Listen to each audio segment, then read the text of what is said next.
Hello दोस्तों, कैसे हैं आप सब।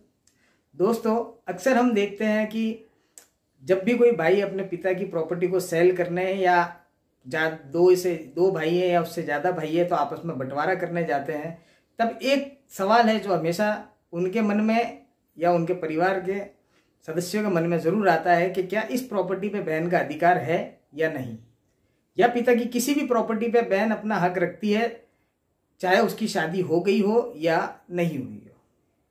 तो दोस्तों, आज इस वीडियो में हम इसी पे बात करेंगे और जानेंगे कि किसी बहन का कितना हक है या हक नहीं है, या फिर किन प्रॉपर्टियों पे उसका हक होता है जिस पे वो क्लेम कर सकती है। मगर उससे पहले दोस्तों, मेरा निवेदन है कि मेरे चैनल को प्लीज़ सब्सक्राइब कीजिए, वीडियो को लाइक कीजिए और शेयर कीजिए ताकि यह जानकारी ज़्यादा से ज़्यादा लोगों के बीच में पहुंच सके।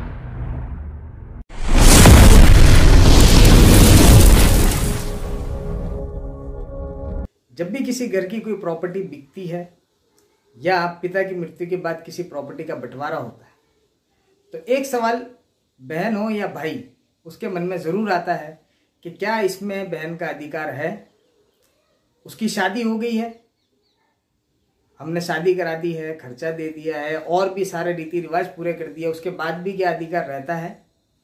तो दोस्तों, मैं आपको बता दूं, 2005 हिंदू उत्तराधिकारी अधिनियम 1956 में 2005 के बाद से बहनों का पूरा हक बनता है पिताजी की प्रॉपर्टी पे।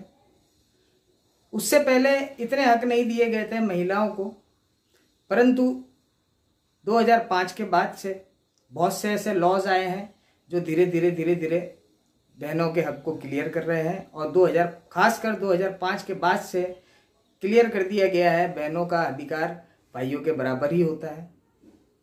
अब कौन सी ऐसी प्रॉपर्टियां हैं जिसमें अधिकार मिलेगा। तो दोस्तों, कोई भी प्रॉपर्टी दो प्रकार की होती है, एक होती है स्वअर्जित, एक होती है पैतृक। स्वअर्जित वो जो आपके पिता ने खुद कमा के अपनी मेहनत से उसे बनाया हो, जमीन हो, घर हो या अन्य कुछ भी, वह कहलाती है स्वअर्जित।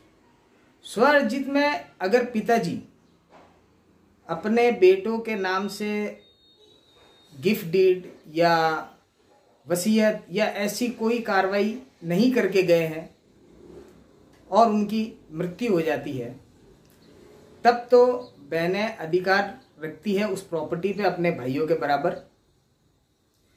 जितना मान लीजिए कि अगर एक बहन एक भाई है तो दोनों में आधा आधा बटेगा, और अगर 4 भाई 2 बहन है तो एक भाई को जितना हिस्सा मिल रहा है उतना का उतना हर बहनों को और हर भाई को मिलेगा। अब इसके बाद आती है पैतृक संपत्ति।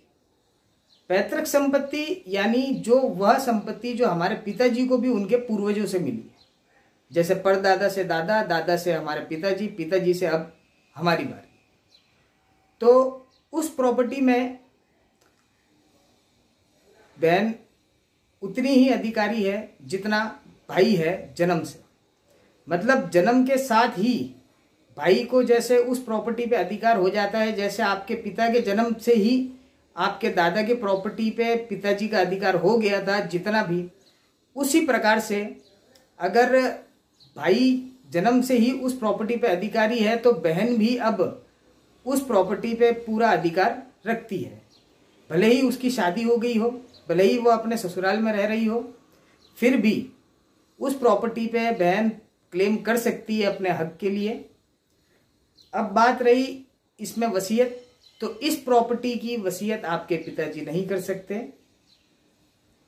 स्वअर्जित जो होती है उसमें पिताजी चाहे जिसे प्रॉपर्टी दे सकते हैं क्योंकि उन्होंने खुद कमाई है, खुद बनाई है, परंतु जो प्रॉपर्टी उन्हें अपने पूर्वजों से मिली है उस पर उनका अधिकार नहीं होता है कि वो अपनी मर्जी से भी किसी को दे दे।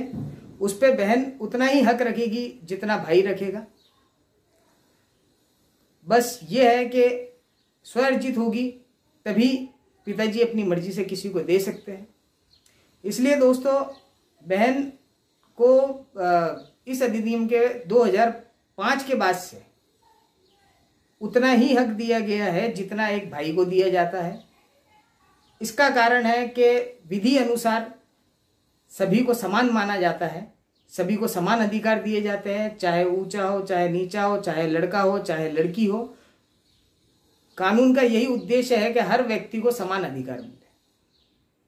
2005 से पहले शायद कुछ कमियां थी, जिस वजह से महिलाओं को इतना अधिकार नहीं मिल रहा था, परंतु 2005 के बाद से अब महिला भी उतना हक रखेगी प्रॉपर्टी पे जितना भाई रखता है। दोस्तों, ये वीडियो यहाँ तक ही। उम्मीद है आप लोगों को जानकारी पसंद आई होगी। छोटी सी जानकारी थी मगर बड़ी कॉमन जानकारी है, जो हर व्यक्ति के दिमाग में ये सवाल है उसे ये क्लियर करती है। इस वीडियो को ज़्यादा से ज़्यादा शेयर करें ताकि यह जानकारी और लोगों में पहुंच सके। मिलते हैं अगले वीडियो में। नमस्कार, धन्यवाद।